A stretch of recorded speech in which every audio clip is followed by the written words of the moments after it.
Elle était la dernière représentante du clan Cocatrix. Après son père, puis sa mère, Patricia Cocatrix attirait sa révérence. La fille de l'illustre Bruno Cocatrix, propriétaire mythique de l'Olympia, est morte ce mardi 9 janvier.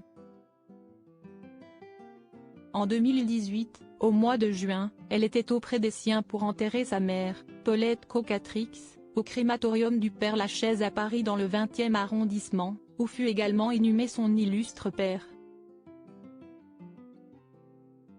Mardi 9 janvier, cela a été au tour de Patricia Cocatrix de faire ses adieux.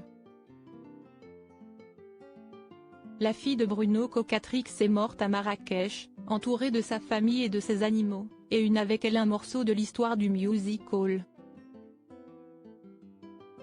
Elle était en effet, comme le rappellent nos confrères du Figaro, la dernière représentante d'une famille à qui la chanson française de la deuxième partie du XXe siècle doit beaucoup.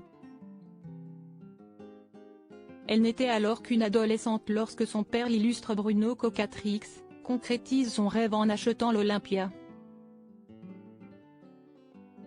Cette salle mythique construite par Joseph Hollet en 1893, dédiée au spectacle, connaissait des moments difficiles au cours des années 1930, et avait été depuis transformée en salle de cinéma.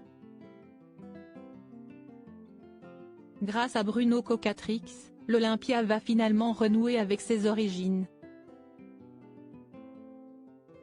Depuis, la façade du 28 boulevard des Capucines, le nom de Bruno Cocatrix s'affiche fièrement en dessous de celui de la salle mythique parisienne.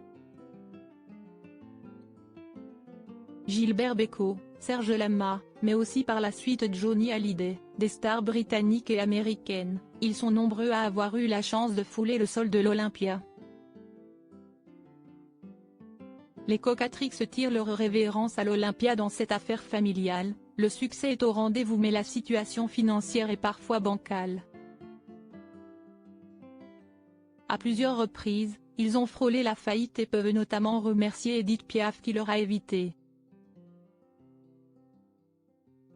Même malade, celle-ci accepte de se produire pendant 3 mois à guichet fermé.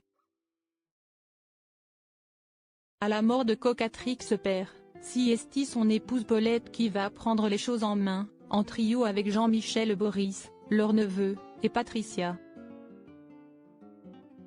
En 2001, Jean-Marie Messier, alors à la tête de Vivendi Universal, s'offre l'ensemble et les Cocatrix tirent leur révérence.